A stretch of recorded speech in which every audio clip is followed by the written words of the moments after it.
Tiga. Bismillahirrahmanirrahim. Firman Allah dalam surah An-Nas cukup indah apabila dia menceritakan sungai sebagai khazanah alam yang menjadi nadi penting dalam kehidupan manusia. Namun, manusia cepat lupa bermula daripada pencemaran sungai sehinggalah berlakunya krisis air dunia yang bakal mencetuskan kebimbangan bahawa malapetaka baru bakal terjadi. Fikirkan. Maka hadirin dan hadirat, terimalah keputusan sungai mencerminkan pembangunan sasiah masyarakat bertamadun.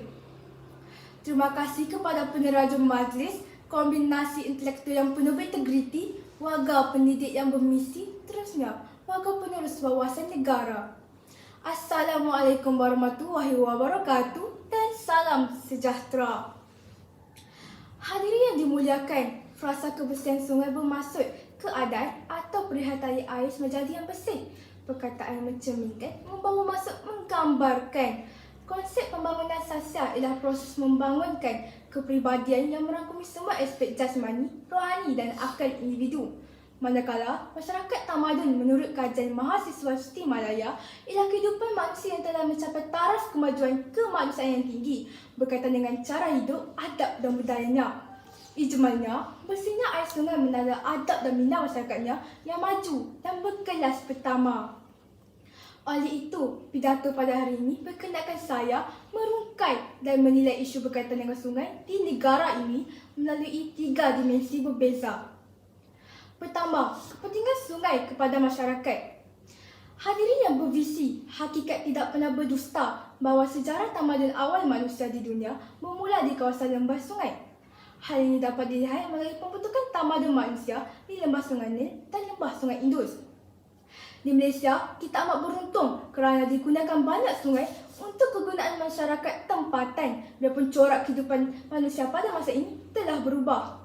Kini, sungai merupakan sumber daya alam penting bagi kehidupan manusia atau makhluk, terutamanya bagi mendapat bekalan air bersih. Tanpa air bersih, makhluk tak dapat hidup secara normal.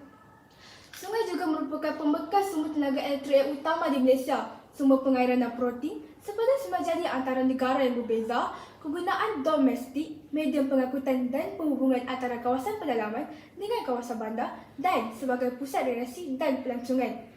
Maka, wajarlah sungai dipelihara bagi menjamin kesinambungan kehidupan di muka bumi ini. Dimensi kedua di bawah persoalan sejauh manakah sikap ambil peduli masyarakat kita terhadap kebersihan sungai. Hadirin yang penuh santun, istilah kelestarian mungkin begitu sinonim dengan masyarakat kita pada hari ini. Namun hakikatnya, benarkah kita bertanya kepada diri sendiri sejauh manakah masyarakat kita memahami konsep kelestarian yang sebenar, terutamanya dalam menterjemahkan konsep ini melalui sikap terhadap sungai? Atau kita telah gagal? Kegagalan sikap dan cara berfikir masyarakat terhadap sungai dapat dilihat dengan jelas, terutamanya dari aspek kebersihan dan permasalahan sampah yang menyelimuti sungai kita tanpa adanya titik nokta. Namun, kita pasti mampu mengubahnya.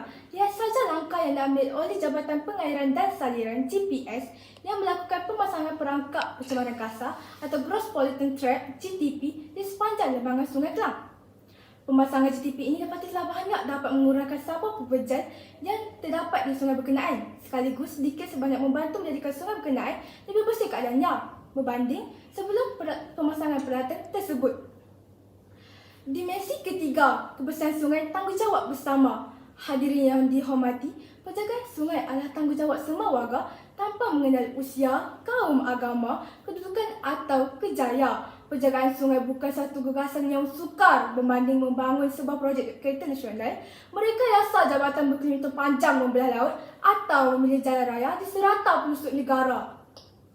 Tanggungjawab ini berbelah dengan kecintaan serta keinginan tinggi terhadap manfaat utama sungai. Melestarikan sungai boleh dilaksanakan oleh semua pihak tanpa perlu peranan induk nasional, gempa-gempa program mega atau kemeriahan acara perdana. Hanya dengan kesedaran sivik dan usaha memupuk kesedaran dalam kalangan masyarakat mengenai kepentingan alam sekitar dapat menangani masalah pencemaran sungai. Setiap daripada kita perlu memahami bahawa menjaga kelestarian sungai adalah wajib dan merupakan satu ibadah. Selain itu, masyarakat perlu mempunyai kesedaran memelihara dan memelihara alam sekitar, termasuk sungai. Inisiatif Friend of River (FOR) bagi tujuan pemeliharaan dan pemeliharaan sungai oleh komuniti setempat, pertubuhan bukan kerajaan, NGO dan pemimpin tempatan perlu diperkukuh demi menjamin kelestarian sungai dan tamadun. Hadirin yang setia, hari ini kita perlu sedar bahawa sungai adalah cerminan sesebuah negara dan bangsa. Besar air sungai menandakan bersihnya masyarakatnya dari segi jiwa dan minda. Lestarinya ekosistem sungai menzahirkan kelestarian gaya dan cara hidup sesebuah warga negara. Begitulah sebaliknya, sikap sambalewa atau sikap suka lepas tangan dalam usaha memelihara kebersihan sungai harus kita jauhi sebelum nasi menjadi bubur. Segala-galanya terletak di tangan kita, tepuk dada, tanda selera. Wabillahi taufiq wa hidayah. Assalamualaikum warahmatullahi wabarakatuh.